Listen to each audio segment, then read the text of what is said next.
হিমন্ত বিশ্বৰ কলা অধ্যায় ফাদিল, বিদেশীৰ নামত মুছলমানক হাৰাশাস্তি, চৰকাৰক সুপ্ৰিম কোৰ্টৰ ধমক।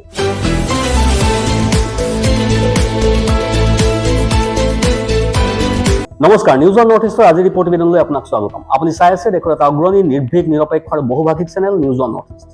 যদি আপুনি এতিয়াও আমাৰ এই ভিডিঅ'সমূহ চোৱা নাই, লাইক কৰা নাই, ছাবস্ক্ৰাইব কৰা নাই, তেন্তে সোনকালে কৰক, কাৰণ এই চেনেলটো গদি মিডিয়া নহয়, যাক ক্ষমতাৰ জোৰেৰে সঁচা কথা কোৱাৰ ক্ষেত্ৰত দমন কৰিব পাৰিব।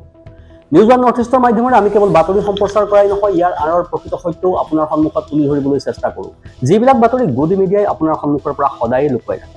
প্ৰিয় দৰ্শক, যিসকল নেতাই ৰাজনীতিক মাথো ঘৃণা বিয়পোৱাৰ মাধ্যম বুলিহে গণ্য কৰে, সেইসকলৰ মাজৰ এজন অসমৰ মুখ্যমন্ত্ৰী হিমন্ত বিশ্ব শৰ্মা বুলি ইতিমধ্যে দেশবাসীয়ে জানিব পাৰিছে।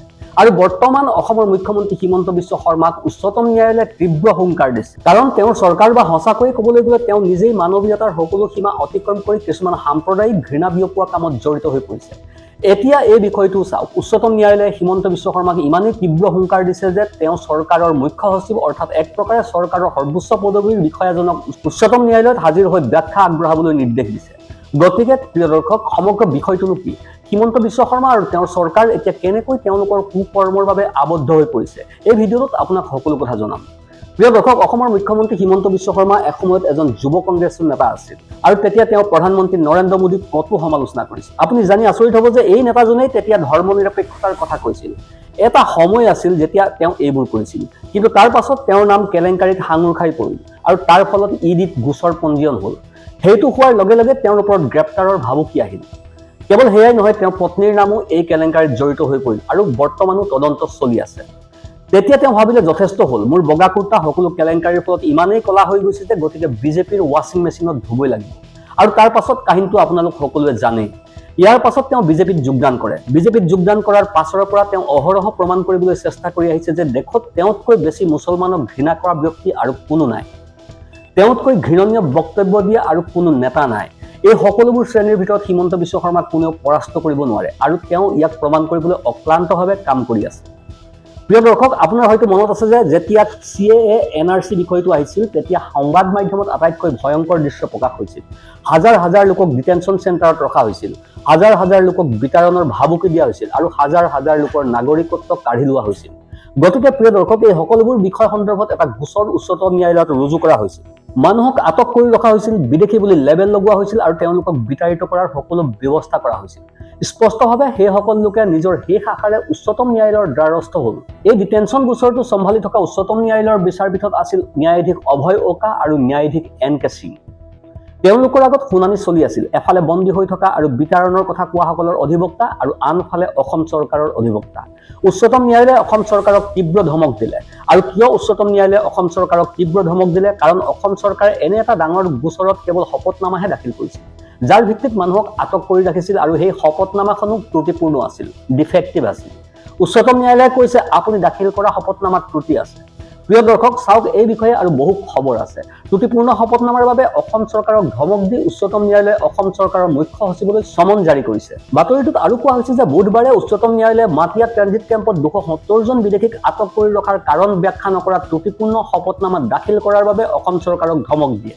গতিকে যেতিয়া এই চৰকাৰৰ উদ্দেশ্যই ত্ৰুটিপূৰ্ণ, তেতিয়া স্পষ্টভাৱে তেওঁলোকৰ শপতনামাটো ত্ৰুটি থাকিবই। তদুপৰি তেওঁলোকে কিয় 270 জন বিদেশীক আটক কৰি ৰাখিছিল তাৰ কোনো ব্যাখ্যা চৰকাৰৰ হাতত নাই। প্ৰিয় দৰ্শক, এক হতো চেফে কাটেংগে তো বাটেংগে এনেধৰণৰ যিমানেই শ্লোগানেৰে নাটকৰ সৃষ্টি কৰা হৈছিল, তাৰে এটা অংশ অসমতো চলি আছিল, য'ত চৰকাৰৰ উদ্দেশ্য আছিল সম্পূৰ্ণ সন্দেহজনক। বছৰ বছৰ ধৰি প্ৰজন্মৰ পিছত প্ৰজন্ম ধৰি অসমত বাস কৰা বহু দৰিদ্ৰ সংখ্যালঘু লোকক বিদেশী নাগৰিক বুলি ব্ৰেণ্ড লগাই দেশৰ পৰা বহিষ্কাৰ কৰাৰ খেলা এইখন চৰকাৰৰ উদ্যোগত চলাই থকা হৈছিল। নিৰ্বাচনৰ সময়ত এই লোকসকলক অসমৰ পৰা বাংলাদেশী বুলি আখ্যা দি এই মুছলমানসকলৰ বিৰুদ্ধে প্ৰচাৰ চলাইছিল, ৰাইজৰ অন্তৰত ঘৃণা বিয়পাইছিল, অনুপ্ৰৱেশকাৰী বুলি অভিহিত কৰিছিল। কিন্তু এই সকলোবোৰ প্ৰমাণ কৰাৰ কথা যেতিয়া আহি পৰিল, তেতিয়াই হিমন্ত বিশ্ব শৰ্মা চৰকাৰৰ জ্ঞান ঘূৰি আহিল। এতিয়া এই সন্দৰ্ভত উচ্চতম ন্যায়ালয়ত দাখিল কৰা শপতনামাত উচ্চতম ন্যায়ালয়ে বিচৰা বহু তথ্য গোপনীয় বুলি ঘোষণা কৰা হৈছে। শুনিছে, বহু তথ্য গোপনীয় বুলি ঘোষণা কৰা হৈছে আৰু এইটোৱে আদালতক ক্ষুব্ধ কৰি তুলিছে।